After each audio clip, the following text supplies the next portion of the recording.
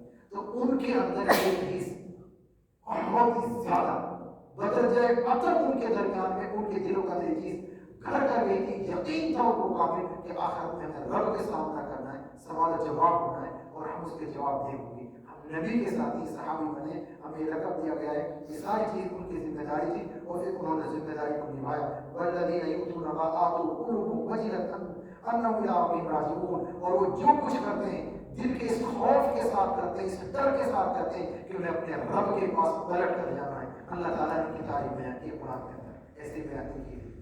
اور اس کے بعد یہ چیز تھی.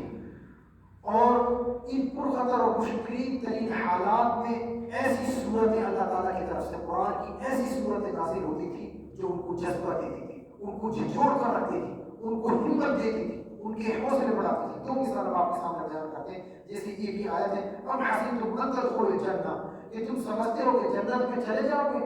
جیسے آج ہم سمجھتے ہیں ہمارا گمان تصویر امت محمدی والے ہوئے جنتی ہوئی. صحابہ کو مخاطب کر کے اللہ تعالیٰ فرما رہا ہے جذبہ پیدا کرنے کے لیے، ان کو ہمت دینے کے لیے کہ ام حسبتم ان تدخلوا الجنہ، تم سمجھتے ہو کہ جنت میں چلے جاؤ گے، حالانکہ ابھی تم پر ان جیسی حالت نہیں آئی جو تم سے پہلے گزر چکے ہیں. وہ سختی اور بدحالیوں سے دو چار ہوئے، انہیں جھنجھوڑ دیا گیا. قرآن کی آیت کا ترجمہ کر رہے ہیں، انہیں جھنجھوڑ دیا گیا. یہاں تک کہ رسول جو لوگ، وہ رسول جس پر وہ ایمان لے کر آئے تھے بول اٹھے، خود رسول بول اٹھے کہ متا رسول اللہ کی مدد کب آئے گی، اللہ کی مدد کب آئے گی. پہلے لوگوں کا یہ حال تھا. ان کو مثال دی گئی کہ پہلے لوگ اتنی ہمت والے تھے تو تم کیا سمجھتے ہو ایسے ہی جنت میں جائے گی، تم کو آزمایا جائے گا. صحابہ کرام اس سے اور ہمت والے ہوتے تھے کہ ابھی ہمارے اوپر یہ کچھ بھی آزمائش نہیں ہے. اس کے بعد دوسری آیت سنیے، اور اس کے بعد الف لام میم احسب الناس ان یترکوا ان یقولوا آمنا، کہ کیا لوگوں نے یہ سمجھ رکھا ہے کہ انہیں یہ کہنے پر ہی چھوڑ دیا جائے گا کہ آمنا، ہم ایمان والے ہو گئے، مسلمان ہو گئے، ہم نے ایمان قبول کر لیا، صرف یہ کہنے پر ان کو چھوڑ دیا جائے گا. ایسا نہیں ہے. وَهُمْ لَا يُفْتَنُونَ، کیا ان کو آزمایا نہیں جائے گا. وَلَقَدْ فَتَّنَّا الَّذِينَ مِن قَبْلِهِمْ اور آزمائش کی جائے گی، حالانکہ جو اس سے پہلے لوگ تھے ہم نے ان کی آزمائش کی، ان کے بارے میں اللہ یہ ضرور معلوم کرے گا کہ کن لوگوں نے سچ کہا، اور یہ بھی ضرور معلوم کرے گا کون لوگ جھوٹے تھے۔ تو آزمائش کے لیے بار بار کہا گیا کہ تم کو آزمایا جائے گا، ایسے نہیں چھوڑ دیا جائے گا۔ اور پھر اس کے بعد میں جو مشرکین مکہ کی طرف سے اعتراضات ہوتے تھے نا، جیسے ابھی اعتراضات کرتے ہیں تو فوراً جیسا بھی کوئی اعتراض ہوا، کوئی بھی اعتراض کیا، اللہ تعالیٰ قرآن میں اس کا جواب، ایسا جواب ان کا نازل ہوتا تھا، ان کے منہ بند ہو جاتے تھے، وہ کچھ بول ہی نہیں پاتے تھے، دندانش کا جواب، اردو میں بولتے ہیں کہ بالکل منہ توڑ جواب، فوراً ان کو جواب قرآن کے اندر نازل ہوتا تھا، تو اس سے حوصلہ ملتا تھا۔ یہ چیز تھی۔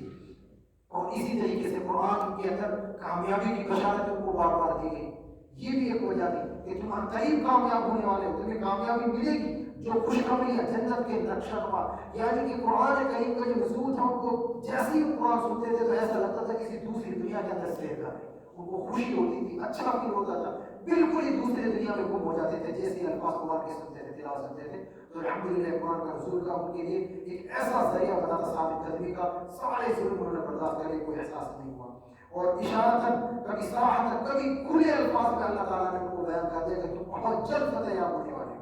قرآن کی چند آیتیں ہم آپ کے سامنے بیان کرتے ہیں، سَيَحْزَمُ الْجَمْعُ وَيُوَلُّونَ الدُّبُرَ، ان قریب اس جمعیت کو شکست دے دی جائے گی، جو ابھی تمہارے گرد تمہارے اوپر ظلم کر رہے ہیں، ان کو شکست دے دی جائے گی، یہ لوگ پیٹھ دکھا کر بھاگیں گے، تمہارا سامنا بھی نہیں کریں گے، پیٹھ دکھا کر بھاگیں گے۔ دوسری جگہ اللہ تعالیٰ فرمایا جُندُمَا هُنَالِكَ مَحْزُونٌ مِنَ الْأَحْزَابِ، یہ جُت تھے، یہ جتھوں میں سے ایک معمولی سا جتھا ہے، معمولی سی جو گروہ ہے جسے یہی شکست دے دی جائے گی۔ اور بھی قرآن کی مختلف آیات ہیں، جن لوگوں نے مظلومیت کے بعد میں اللہ کے ظلم برداشت کرنے کے بعد اللہ کی راہ میں ہجرت کی، ہم انہیں یقیناً دنیا میں بہترین ٹھکانہ دیں گے، اور آخرت کا تو ان کا معاملہ یہ آئے گا، آخرت میں ان کے لیے بہت ہی بڑا اجر و ثواب ہے۔ تو یہ ان کو خوشخبریاں سنائی جاتی تھی، اس خوشخبری کو سننے کے بعد ان کو ایسا حوصلہ ملتا تھا الحمدللہ، پھر ان کو کوئی غم ہی نہیں ہوتا تھا، کیسی بھی تکلیفیں آ جائے ان کے سامنے کوئی احساس نہیں ہوتا تھا۔ اور اس کے بعد یہ دوسری بہت ساری مثالیں ہیں، لیکن بس یہ مثالیں کافی ہیں۔ اور ایک مثال اور بیان کرتے، فارس اور روم کی لڑائی ہوئی تھی، روم والے جو تھے وہ تھے اہل کتاب، عیسائی لوگ تھے، اور فارس والے جو تھے وہ تھے آگ پوجا کرنے والے۔ تو جب جنگ ہوئی دونوں کے درمیان میں، تو یہ آگ پوجا کرنے والے جیت گئے، اللہ کے رسول صلی اللہ علیہ وسلم اہل کتاب کے ساتھ تھے، مسلمان ان کے ساتھ تھے، وہ جو مکہ کے مشرکین تھے نا وہ ان کے ساتھ آگ پوجا کرنے والے تھے، یہ ہمارے بت پوجا کرنے والے۔ اللہ کے رسول عیسائیوں کے ساتھ اس لیے تھے کہ یہ ایک اللہ کو تو مانتے ہیں، کم سے کم اہل کتاب ہیں، یہ مسلمان ہیں، گرچہ اب ان کے اسلام قابل قبول نہیں ہے، اب ہماری حکومت کو اقرار کرنا پڑے گا، لیکن پھر بھی ایک اللہ کو ماننے والے تھے، اس لیے مسلمان ان کی طرف تھے۔ اور پھر جیسے ہی وہ ہار گئے نا یہ عیسائی لوگ، تو مشرکین نے مذاق اڑانا شروع کیا، اللہ تعالیٰ نے فوراً قرآن نازل فرمایا قریب ان کی فتح ہوگی۔ اور حضرت ابو بکر رضی اللہ تعالیٰ نے فوراً اس چیز کو لے کر کے دعویٰ کر دیا تھا، بحث کری تھی کہ ہمارے نبی نے کہا ہے ضرور فتح یاب ہوگی، تو وہ لوگ مذاق اڑاتے تھے، لیکن چند سال گزرتے ہیں اور فوراً اہل روم والے بڑی زبردست شکست ان کو دیتے ہیں، اور ان کو جو مجوسی آگ پوجا کرنے والے تھے، ایسی خوشخبریاں، ایسے الحمدللہ نمونے آتے تھے، ایسے معجزات آتے، جو معجزہ میرے خیال سے پیچھے آگے میرے خیال سے آئے گا، وہ چاند والا معجزہ تھا، چاند کے 2 ٹکڑے کرنے، ایسی چیزیں ہوتی تھی جن سے مکمل ثابت قدمی آتی تھی، دل پر پورا یقین ہو جاتا تھا۔ اور اس کے بعد اللہ کے رسول صلی اللہ علیہ وسلم نے خود خوشخبریاں لوگوں کو سناتے گھومتے تھے، حج کے موقع پر لوگوں کو جب دعوت دیتے تھے تو کیسے الفاظ کہتے تھے، وہ الفاظ کیا کہتے تھے، یا ایھا الناس، اے لوگو، قولوا لا الہ الا اللہ تفلحوا وتملكوا بها الارض وتدين لكم بها العجب فاذا كنتم ملوکا فی الجنہ، کہ اے لوگو تم لا الہ الا اللہ کہہ دو، کامیاب ہو جاؤ، عرب کے بادشاہ بن جاؤ گے، عجب تمہیں دیت دینے لگیں گے، عجب لوگ عجیب لوگ تمہارے تابع ہو جائیں گے، فَإِذَا مُتُّمْ، اور جب تم مر جاؤ گے نا تو جنتوں کے اندر بادشاہ بن جاؤ گے، جنت کے اندر بادشاہ مقرر کیے جاؤ گے۔ تو یہ خوشخبری اللہ کے رسول صلی اللہ علیہ وسلم لوگوں کو کھلم دیا کرتے تھے، کھلم کہا کرتے تھے، اور لوگوں کو اس کا اثر بھی ہوتا تھا، لیکن بس وہی خاندانی اصلیت کی چیزوں کو لے کر کے وہ نہیں کرتے تھے۔ تو یہ سارے واقعات ہیں کہ یہ سب چیزیں یقین تھی، اللہ کے رسول کی شخصیت تھی، یہ اسباب تھے جن کی وجہ سے مسلمانوں کو ثابت کرنے ملتی تھی الحمدللہ، اور ہمت ملتی تھی، ایسا جذبہ ملتا تھا کہ ساری چیزیں کرنے کے لیے تیار تھے۔ اور بھی واقعہ کہ خباب بن عرد کا ایک واقعہ ہے. خباب بن عرد جو ہم نے آپ کے سامنے بیان کیا نا، جن کو بڑی تکلیفیں دی جا رہی تھی، ایسے ان کو لیٹایا جاتا تھا، ان کے جسم کو ننگا کر کے اوپر سے کوئلے رکھتے گئے، نیچے سے گرم پتھر، تپتی ہوئی دھوپ، ان کو لٹا دیا گیا، یہاں تک کہ ان کی چربیاں تک پگھل جاتی تھی، جب زخم ہو جاتے تھے پورے پیٹ کے اندر. ایسی حالت میں وہ اللہ کے رسول صلی اللہ علیہ وسلم کے پاس چلا گیا. اللہ کے رسول اللہ کی مدد کب آئی؟ اللہ کے رسول وہ بیان کرتے ہیں خباب بن عرد کہ اللہ کے رسول صلی اللہ علیہ وسلم اپنی چادر کا تکیہ لگا کے خانہ کعبہ کی دیوار کے ایسے ہی بیٹھے تھے. ہم گئے، ہم نے پریشان تھے، ہم نے کہا اللہ کے رسول کب آئی؟ اللہ کے رسول صلی اللہ علیہ وسلم فوراً توجہ ہو کر بیٹھ گئے اور غصے میں ہو گئے، سرخ ہو گئے ان کا چہرہ. کہتے ہیں کہ تم سے پہلے جو انبیاء گزرے ہیں ان انبیاء کے ساتھ یہ معاملہ ہوا تھا کہ ان کی ہڈیوں تک سے گوشت اتار لے گئے، ان کے جسموں پر لوہے کی کنگیاں چلا کر ان کی کنگیاں چلا دی جاتی تھی، لیکن یہ سختیاں بھی ان کو ان کی ایمان سے نہ پھیر سکی. تم ابھی سے گھبرانے لگے ہو. آپ نے فرمایا اللہ اپنے دین کو مکمل کر کے رہے گا یہاں تک کہ سنا سے لے کر حضر موت تک. وہ علاقے ہیں کہ یہاں تک کہ سنا سے لے کر حضر موت تک اللہ کے سوا کسی کا بھی خوف نہیں ہوگا. ایک بکری کو، ایک بھیڑ کا خوف نہیں ہوگا، کسی مظلوم مرد کو، مظلوم عورت کو، کسی ظالم کا کوئی خوف نہیں ہوگا. بے خوف انصاف کے ساتھ گھومیں گے. یعنی اس میں خوشخبری تھی کہ قریب تمہیں ایسا چیز آئیں گی لیکن تم صبر کرو. تو یہ چیز تھا، یہ چیز ایسے جب الفاظ کہتے تھے تو لوگوں کو اور سارے ظلم اور آثار ساری چیزوں کو بھول جایا کرتے تھے. تو یہ چیز تھی، یہ اسباب تھے. تو یہ آج کا درس کا پہلا حصہ تھا کہ جو کون سے اسباب تھے جو مسلمان ایسے باہمت اور صادق بنے. اب آتا ہے معاملہ آپ صلی اللہ علیہ وسلم کا مکہ سے باہر دعوت دینے کا معاملہ شروع ہوتا ہے.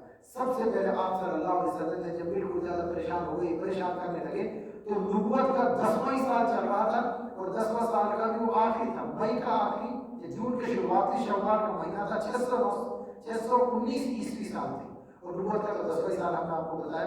اس میں آپ صلی اللہ علیہ وسلم نے کیا کیا؟ بالکل ایسے پریشان ہوئے تو ایک بار سوچا چلو ہم دوسری جگہ چلتے ہیں، طائف کی طرف چلتے ہیں. یہ طائف کا واقعہ ہے. طائف کے واقعے کے نام سے مشہور ہے اور جو مکہ سے تقریباً 60 میل کی دوری پر ہے. طائف کی طرف چلتے ہیں. آپ صلی اللہ علیہ وسلم اکیلے گئے تھے، ساتھ میں آپ کے آزاد کردہ غلام اسامہ بن زید بن حارثہ رضی اللہ تعالیٰ عنہ تھے. تو راستے میں جب جس بھی قبیلے سے گئے، کافی دور تھا، 60 میل کافی دور ہوتا ہے، تو گئے جب جیسے بھی راستے سے گزرتے جو بھی قبیلہ ملتا ہر قبیلے پر دعوت اسلام پیش کرتے تھے.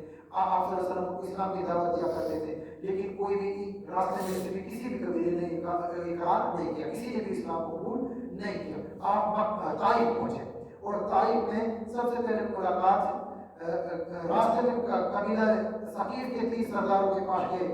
ان کے نام تھے عبد مسعود حبیب. ان تینوں بھائی تھے، تینوں کے والد کا نام تھا عمر بن عبید. ان تینوں کے پاس بیٹھے انہوں نے اللہ کے رسول کے اسلام کی دعوت دی، لیکن انہوں نے دعوت سے انکار کر دیا. بلکہ انہوں نے سختی کے ساتھ کیا کہا؟ ایک نے جواب دیا سب سے پہلے نے کہ اگر تم نبی ہو تو کہا کہ کعبے کا پردہ پھاڑے اگر اللہ نے تمہیں رسول بنایا ہے، یعنی کعبہ کی بے حرمتی ہو جائے. جبکہ کعبہ کی بے حرمتی کوئی نہیں کر سکتا تھا. الحمدللہ ہم نے ابرہہ کا واقعہ سنا. تو یہ جملہ اس لیے کہا جاتا ہے کہ تم کسی بھی حال میں رسول نہیں ہو سکتے. اسی لیے دوسرے نے کہا کہ کیا اللہ کو تمہارے علاوہ کوئی اور نہیں ملا؟ ایسے دلیل والا جملہ کہا تھا. تیسرے نے کہا تھا کہ میں تم سے ہرگز بات نہیں کروں گا اگر تم واقعی پیغمبر ہو، تو میں تم سے ہرگز بات نہیں کروں گا، تمہاری بات رد کرنا میرے لیے لازم ہے اور اتنا ہی خطرناک ہے کہ تم نے اللہ تعالیٰ پر جھوٹ بڑھایا ہے. تو ایسے ہی تینوں لوگوں نے الفاظ کہے. اس کے بعد آپ صلی اللہ علیہ وسلم ان سے آگے بڑھ دیے. آپ طائف میں 10 دن قیام فرمایا. اس دوران آپ صلی اللہ علیہ وسلم نے ایک سردار کے پاس تشریف لے گئے، ایک سردار کے پاس ہر ایک سے گفتگی کی، ان کے ساتھ اسلام کی دعوت دی، ان کو سمجھایا، لیکن کسی نے بھی اقرار نہیں کیا. تمام کے تمام لوگوں نے، یہ تو سردار تھے جو ہم نے آپ کے سامنے بیان کیے، تینوں سردار تھے، طائف کے تینوں نے انکار کر دیا. اور لوگوں سے بھی کہا، سب سے کہا، لیکن کسی نے بھی اقرار نہیں کیا، سب نے انکار کیا. پھر آپ صلی اللہ علیہ وسلم نے سوچا کہ اب نہیں مان رہے تو واپسی کے لیے آتے ہیں. تو جیسے ہی واپسی کے لیے آپ نے ارادہ کیا تو ان لوگوں نے انکار پر ہی بس نہیں کیا، بلکہ انہوں نے جو اپنے ان کے چھوٹے بدماش لوگ تھے ان کو پیچھے لگا دیا کہ ان کو پریشان کرو، ان کو گالیاں دو، ان کو برا بھلا کرو. تو وہ سارے لوگ آپ کو پریشان کرنے لگے اور پریشان بھی ایسے کرنے لگے کہ آپ گلی سے گزر رہے تھے، دھیرے دھیرے اکٹھے ہوتے گئے، بھیڑ ہو گئی پوری، گالیاں دے رہے تھے اور گالیوں پر ہی بس نہیں کیا، پھر پتھر مارنے لگے، ڈھیلے پھینکنے لگے آپ صلی اللہ علیہ وسلم پر. اسامہ بن زید کہتے ہیں کہ جیسے ہی پتھر مارنے لگے تو میں آپ صلی اللہ علیہ وسلم، زید بن حارثہ نام ہے، یہ اسامہ بن زید بار بار اس لیے نکال رہا ہے، یہ ان کے بیٹے ہیں، یہ بھی آپ صلی اللہ علیہ وسلم کے غلام ہیں، اس کی غلامی میں سے تھے. زید بن حارثہ کے بھی بیٹے. تو زید بن حارثہ جو تھے، زید بن حارثہ کے بیٹے اسامہ بن زید، ان کا نام ہمارے زبان پر بار بار آتا ہے.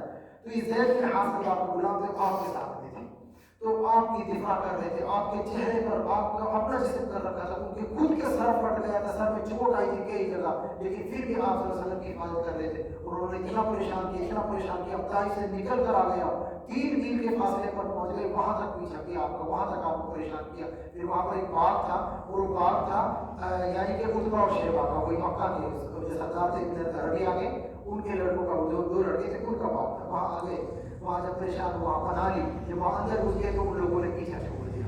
اور پھر ان کے بیٹے بھی وہاں موجود تھے، عتبہ اور شیبہ دونوں تھے. انہوں نے جیسے ہی دیکھا ان کی خاندانی محبت آپ کو رحم آ گئے کہ ہمارے خاندان کے، ہمارے قبیلے کے. انہوں نے کیا کہا، اپنے غلام تھے عداس نامی، ان کو بولا کہ ان کو یہ انگور کا گچھا لے جا کر دے دو. اور جیسے ہی پھر عداس نامی وہ غلام آتا ہے، آپ صلی اللہ علیہ وسلم کو گچھا پیش کرتا ہے، اور جیسے ہی گچھا پیش کرتا ہے، آپ صلی اللہ علیہ وسلم اس کو پکڑتے اور بسم اللہ کہتے ہیں. وہ عداس نامی جو غلام تھا فوراً تعجب کرتا ہے کہ یہ کلمہ تو یہاں پر نہیں بولا جاتا، آپ نے کہاں سے سیکھا ہے؟ آپ صلی اللہ علیہ وسلم سے پوچھا کہ تم کہاں سے ہو؟ عداس سے پوچھا کہ تم کہاں سے ہو، تمہارا تعلق کہاں سے؟ انہوں نے بولا میں تو نینوا سے ہوں، نینوا سے میرا تعلق ہے، میں عیسائی مذہب کا ماننے والا ہوں. تو آپ صلی اللہ علیہ وسلم نے کہا اچھا یونس بن متہ کی نسل سے تم، اس کی قوم سے ہو؟ تو فوراً تعجب پڑ گیا، آپ کو ان کا نام کیسے معلوم ہوا؟ تو آپ انہوں نے بیان کیا میں اللہ کا نبی اور رسول. تو جیسے آپ نے ان کو بتایا فوراً انہوں نے بوسہ دیا، کیونکہ عیسائی اس کو علم تھا اور اس کو یہ جانکاری تھی، اور آپ کو بوسہ دیا، آپ کی عزت افزائی کی. اور جیسے یہ چیز دیکھی تو دونوں بیٹے دیکھ رہے تھے ربیعہ کے، وہ دونوں کہنے لگے انہوں نے تو ہمارے غلام کو بھی بہکا دیا، ان کو بھی بھٹکا دیا. جب ان کو حقیقت کا علم ہو گیا تھا تو پھر وہ واپس گیا تو ان کو بولا، انہوں نے شیبہ اور ربیعہ نے دونوں نے بولا کہ عتبہ اور شیبہ نے کہ اے عداس تم ان کے بہکاوے مت آ جانا، تمہارا دین ان کے دین سچا ہے، یہ تو بیوقوف ہے. ایسی باتیں کہی. اس کے بعد آپ صلی اللہ علیہ وسلم آگے بڑھے اور بڑے تکلیف ہو گئے، بہت زیادہ غم لائق ہونا بھی تھا کہ ایسی پریشان ہو گئے کہ اتنا تکلیف کیا. امید سے گئے تھے کہ مکہ والے نہیں مارنے، چلو وہاں چلتے، اور وہاں اتنا پریشان کیا گیا. اور پھر بڑے ہی غم کے الفاظ آپ سے نکلے تھے، آپ نے دعا کی تھی، بڑی کمزوری دکھلائی تھی اور بڑی کمزوری کا احساس ہوا تھا. اور دعا کے الفاظ اللہم الیک اشکو ضعف قوتی وقل حیلتی، اے بار الہ میں تجھ سے اپنی کمزوری و بے بسی اور لوگوں کے نزدیک اپنی بے قدری کا شکوہ کرتا ہوں. یا ارحم الراحمین، جو کمزور کا رب ہے تو ہی میرا بھی رب ہے. تو مجھے کس کے حوالے کر رہا ہے؟ یا کسی بیگانے کے جو میرے ساتھ سختی سے پیش آئے، یا کسی دشمن کے حوالے کیا جس کو تم نے میرے معاملہ کا مالک بنا دیا، ایسے دشمن کے حوالے کر دیا. اگر مجھ پر تیرا غضب نہیں ہے تو مجھے کوئی پرواہ نہیں ہے، لیکن تیری عافیت میرے لیے زیادہ کشادہ ہے. میں تیرے چہرے کے اس نور کی پناہ چاہتا ہوں جس سے تاریکیاں روشن ہو گئی، جس پر دنیا و آخرت کے معاملہ درست ہو گئے. تجھ پر اپنا غضب نازل کرے یا تیرا عذاب مجھ پر وارد ہو، میں تیری ہی رضا مطلوب کرتا ہوں. اے رب تو مجھے جس حال میں بھی رکھے، میں تجھ کو اپنا رب، اپنا راضی ہوتا رحمان کر، یہاں تک کہ تو خوش ہو جائے اور تیرے بغیر کوئی زور اور طاقت نہ رہے. یہ اللہ کے رسول صلی اللہ علیہ وسلم نے دعا کی اور اللہ تعالیٰ کی رحمت بھی زلال میں آ گئی، اللہ تعالیٰ کی رحمت بھی جوش میں آ گئی. یہ کمزوری کا احساس ہوا. آپ صلی اللہ علیہ وسلم کو اس سے پہلے کبھی بھی اتنی سخت کمزوری کا احساس نہیں ہوا تھا جتنا یہاں پر تکلیف ہوئی، محسوس ہوئی اور کمزوری کا احساس ہوا. آگے بخاری کی روایت میں بھی اس واقعے کی تفصیل آتی ہے. اس کے بعد آپ صلی اللہ علیہ وسلم نے انگور کھائے اور ساری چیز ہوئی. واقعے کی تفصیل کیا ہے؟ عائشہ رضی اللہ تعالیٰ بیان کرتی ہیں کہ انہوں نے ایک بار رسول اللہ صلی اللہ علیہ وسلم سے دریافت کیا کہ آپ صلی اللہ علیہ وسلم کا کون سا ایسا دن آیا ہے جو احد کے دن سے زیادہ سنگین رہا ہے. جنگ احد جو ہوئی تھی آپ صلی اللہ علیہ وسلم پر کیا معاملہ ہوا تھا؟ جنگ احد تفصیل تو آئی. جنگ احد میں یہ معاملہ ہوا تھا کہ اچانک سے حملہ ہو گیا تھا، آپ کے چہرے تک شہید کیا گیا تھا، دار شہید ہو گئی تھی اور چہرے پر زریں کاٹ دی گئی تھی. تو بالکل بہت سختی کا معاملہ تھا. تو وہ معاملہ تھا. عائشہ رضی اللہ تعالیٰ نے سوال کیا تھا کہ اے اللہ کے رسول، کیا اس سے احد کے دن کے علاوہ بھی کوئی اور سختی کا دن آیا تھا آپ کے اوپر؟ کوئی ایسا معاملہ آیا تھا؟ آپ صلی اللہ علیہ وسلم نے کہا تھا کہ ہاں، تمہاری قوم نے مجھے جن مسائل کا سامنا کرنا پڑا ان میں سب سے سنگین اور مصیبت کی گھڑی جو آئی تھی مجھے اس دن 2 4 ہونا پڑا تھا گھاٹی میں، جب میں عبد لیل کے پاس میں گیا تھا. وہ تینوں لیل کے بیٹے تھے، جو عبد الکلام کے جو بیٹے تھے ان کے پاس گیا تھا. انہوں نے میری بات ماننے سے انکار کر دیا تو میں غم و حزن سے نڈھال ہو گیا تھا. میں نے میرے چہرے کا رنگ پھیکا پڑ گیا اور میں پھر واپس آیا اور قبیلہ سالم کے اس کے درمیان قبیلہ سالم میں پہنچا، بنی سالم میں. وہاں مجھے محسوس ہوا، افاقہ ہوا، میں بے ہوش تھا. مجھے احساس ہوا، میں نے دیکھا کہ آسمان پر ایک بدری چھائی ہوئی ہے. اور میں نے جب غور سے دیکھا تو اس میں حضرت جبرائیل علیہ السلام ہے اور ان کے ساتھ میں اللہ تعالیٰ کا پہاڑوں کا فرشتہ ہے. اور پھر حضرت جبرائیل علیہ السلام نے کہا کہ محمد آپ کی جو دعا آپ نے کی تھی، آپ نے اپنی جو کمزوری بیان کی تھی رب کے سامنے، رب نے اس کو قبول کر لیا، رب نے اس کو سن لیا، اس فرشتے کو بھیجا ہے. یہ پہاڑوں کا فرشتہ ہے. پہاڑوں والے فرشتے نے کہا کیا تھا کہ نبی آپ مجھے حکم دیجئے، اگر آپ کا حکم ہو تو میں دو پہاڑیوں کے درمیان میں ان کو پیس کے رکھ دوں، صرف آپ حکم کریں. آپ صلی اللہ علیہ وسلم اتنی تکلیف میں تھے، اتنی پریشان تھے، پھر بھی آپ کی رحمت، آپ کی محبت اپنی امت کے لیے قربانی کیا تھی، کیا الفاظ تھے آپ سنیں. اللہ کے رسول نے کہا نہیں ہرگز نہیں، مجھے امید ہے آج یہ نہیں تو ان کی نسل انشاءاللہ رب کو ایک مانے گی، عبادت کرے گی، ان کی نسل میں رب کی ربانیت قائم ہوگی. اور الحمدللہ بعد وہ لوگ مسلمان بھی ہوئے. لیکن اللہ کے رسول نے ذرہ برابر بھی انتقام پیدا نہیں ہوا. آج ہمارے اوپر کوئی جملہ کہہ دیتا ہے نا، کوئی غیر صرف دین کی وجہ سے جملہ کہہ دیتا ہے، صرف جملہ بول دیتا ہے تو ہم لڑائی جھگڑے کے لیے تیار ہو جاتے ہیں. قربانی تو بڑی بات ہے اور تکلیف تو بڑی بات ہے. اگر ہمارے گھر پہ حملہ کر دے تو ہم تو دین سے ہی پھر جائیں. تو میرے بھائیو یہ قربانی ہے ہمارے نبی نے جو ہم کو بہت بہت معمولی لگتا ہے. تو یہ دین جو ہمیں میراث میں ایسی وراثت میں جو مل گیا ہے نا، بہت معمولی نہیں ہے، بہت قربانی ہمیں دے کر کے حاصل ہوا ہے. تو یہ چیز تھی. اس کے بعد آپ صلی اللہ علیہ وسلم وادی نخلا میں کچھ دن رکے تھے. وادی نخلا میں جب رکے، اور وادی نخلا میں دو چیزیں ملتی ہیں، ایک صغیر و کبیر، ایک زیما نام کے، دونوں میں سے کسی ایک جگہ پر رکے تھے جہاں ہریالی تھی. اس کے بعد جب رکے تو یہاں پر ایک واقعہ پیش آیا تھا، وہ جنات کا واقعہ کے نام سے مشہور ہے. کہ جنات نے اللہ کے رسول صلی اللہ علیہ وسلم کی نبوت کو تسلیم کیا مسلمان. تو یہاں جو واقعہ پیش آیا تھا اس واقعے میں یہ تھا کہ سورہ جن اور سورہ احقاف میں اللہ تعالیٰ نے بیان کیا. کیا بیان کیا کہ وَإِذْ صَرَّفْنَا إِلَيْكَ نَفَرًا مِنَ الْجِنِّ يَسْتَمِعُونَ الْقُرْآنَ فَلَمَّا حَضَرُوا قَالُوا أَنصِتُوا. اور جب ہم نے آپ کی طرف جنوں کے گروہ کو بھیجا، اللہ تعالیٰ فرما رہا ہے وہ قرآن سنے تو جب وہ تلاوت ان کے سامنے قرآن کی جگہ پہنچے تو انہوں نے آپس میں کہا کہ چپ ہو جاؤ. جب سب اس کی تلاوت پوری کی جا چکی تو اپنی قوم کی طرف عذاب الہی سے ڈرانے والے بن کر پڑھے. یعنی کہ جنات کی یہاں پر ایک جماعت آئی تھی، اس نے اسلام قبول کیا. اور اس کے بعد سورہ جن کی بھی آیت میں قُلْ أُوحِيَ إِلَيَّ أَنَّ اسْتَمَعَ نَفَرٌ مِنَ الْجِنِّ فَقَالُوا إِنَّا سَمِعْنَا قُرْآنًا عجبا. اور کہ آپ کہہ دیں کہ میری طرف کی وحی کی گئی ہے کہ جنوں کی جماعت نے قرآن سنا اور وہاں کہا کہ ہم نے ایک عجیب قرآن سنا ہے جو راہ راست کی طرف رہنمائی کرتا ہے اور ہم نے اس پر ایمان لے آئے، ہم اپنے رب کے ساتھ کسی کو بھی شریک نہیں کریں گے. تو یہ واقعہ پیش آیا تھا درمیان میں کہ جنات لوگ مسلمان ہوئے تھے. اور اللہ تعالیٰ کی ایک مدد کے گیپ سے ایسی مخلوق کے ذریعے سے جس کا پورا علم تو اللہ تعالیٰ کے پاس ہی جنات کا، لیکن اللہ تعالیٰ کی گیپ سے بہت بڑی مدد تھی مسلمانوں کے لیے. اور اس کے اثرات دوسری جنگوں میں بھی ہوئے، احد میں، دوسری چیزوں میں، فرشتوں کے ذریعے سے. تو یہ چیزیں تھیں. اور اس کے بعد بھی احادیث کو واقعات ملتے ہیں کہ جنات کا وفد قافلہ آتا رہا. تو اس کے بعد بھی یہ سلسلہ چلتا رہا. اس کے بعد میں آپ صلی اللہ علیہ وسلم پھر وہاں سے آگے بڑھے. جیسی قرآن کی آیت نازل ہوئی، فرشتے آئے تو آپ کو جو غم ہوا تھا طائف کے اندر وہ غم ہلکا پڑ گیا. الحمدللہ اس سے سکون ملا. آپ بہت زیادہ پریشان ہو گئے تھے تو سکون ملا یہ کہ چلو کم سے کم اللہ تعالیٰ نے ان کی ہمت بڑھائی. تو پھر وہ کھڑے ہوئے کہ آپ چلتے ہیں اپنے مکہ کے اندر دوبارہ سے دعوت و تبلیغ کا کام کرتے ہیں، پھر وہاں کے لیے چلتے ہیں. جیسے آپ صلی اللہ علیہ وسلم آگے بڑھتے ہیں تو کیا دیکھتے ہیں کہ اسامہ بن زید کہتے ہیں، زید بن حارثہ زید بن حارثہ کہتے ہیں کہ ہم نے فوراً کہا اللہ کے رسول کہ قریش والوں نے تو آپ کو نکال دیا تھا مکہ سے، آپ کیسے واپس داخل ہوں گے؟ اور قریش آپ کے خاندان نے پھر کہہ دیا تھا کہ تم جا رہے واپس مت آنا، منع ہی کر دیا سب نے کہ آپ واپس مت داخل ہونا مکہ کے اندر. آپ صلی اللہ علیہ وسلم چلے گئے، پھر واپس آئے. پھر انہوں نے کہا، اللہ کے رسول صلی اللہ علیہ وسلم نے کہا کہ اے زید بن حارثہ انشاءاللہ اللہ تعالیٰ کوئی راستہ نکالے گا، اللہ تعالیٰ ضرور کوئی راستہ نکالے گا اور ہم انشاءاللہ پہنچیں گے مکہ کے اندر. پھر اس کے بعد کیا ہوا، مکے کے قریب پہنچے، غار ہرا میں آپ صلی اللہ علیہ وسلم نے پڑاؤ کیا، وہاں پر رک گئے. جب وہاں پر رکے تو بنو خزرہ کا ایک آدمی تھا اخنس بن شریک، اخنس بن شریک، اس کو یہ پیغام دیا کہ مجھے اپنی پناہ میں مکہ کے اندر داخل ہونے کی اجازت ہے. تو اخنس بن شریک نے یہ کہہ کر منع کر دیا کہ میں تمہارا حلیف ہوں اور حلیف کی بات نہیں مانی جائے گی، میں آپ کو منع نہیں دے سکتا. پھر آپ صلی اللہ علیہ وسلم نے ایک دوسرے آدمی کے پاس پیغام بھیجا جس کا نام تھا سہیل بن عمرو، اس کے پاس پیغام بھیجا. اس نے بھی ایسے بہانہ منع کر دیا کہ میں بھی آپ کو پناہ نہیں دے سکتا، میں کیا نام دیا تو میں بنی عامر کی دی ہوئی پناہ بنو کعب کے لوگ مانیں گے نہیں، میں نہیں پناہ دے سکتا. پھر آپ صلی اللہ علیہ وسلم نے ایک تیسرے آدمی کے پاس پناہ کی درخواست بھیجی تھی کہ مجھے اپنے پناہ میں لے کر مسجد کے اندر داخل کر کے. تیسرا آدمی تھے مطعم بن عدی رضی اللہ تعالیٰ عنہ، مطعم بن عدی. تو ان کے پاس میں پیغام بھیجا، مطعم نے فوراً ہاں کر لی. فوراً کہا کہ میں آپ صلی اللہ علیہ وسلم کو پناہ دینے کے لیے تیار ہوں. فوراً آپ مطعم بن عدی نے کیا کیا, اپنے جو ہتھیار تھے اٹھائے, زیر وغیرہ پہنی, اپنے بیٹوں کو حکم دیا کہ وہ تیار ہو جاؤ, ہتھیار باندھ لو, اپنی قوم کو حکم دیا کہ آ جاؤ, اور خانہ کعبہ کے پاس چلے گئے اور بولے میں نے محمد کو پناہ دی, وہ میری پناہ کے اندر مکہ کے اندر داخل ہوگا, تمہیں ان کی دفاع کرنی ہے. فوراً سارے لوگ کھڑے ہو گئے, اور جیسے ہی آپ صلی اللہ علیہ وسلم مکہ کے اندر داخل ہوئے, آپ کے چاروں طرف وہ تھے, آپ آگے چلے جا رہے تھے, اور وہ آپ درمیان میں آپ صلی اللہ علیہ وسلم تھے. مکہ کے اندر آپ صلی اللہ علیہ وسلم ان کی پناہ میں داخل ہوئے, وہ تھے کہ یہ بھی مسلمان نہیں ہوتا.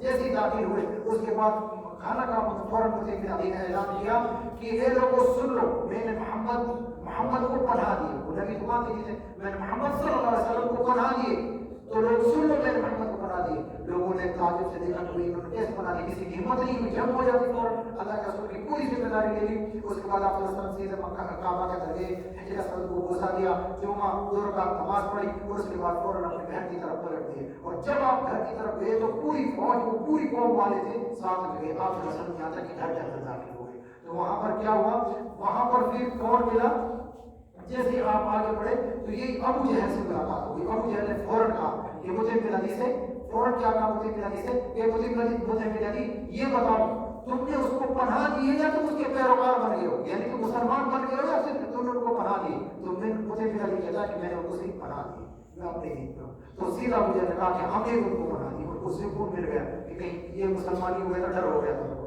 تو فوراً انہوں نے کہا کہ ہم نے بھی پناہ دی, مطعم بن عدی کی پناہ کو ہم نے بھی مان لی.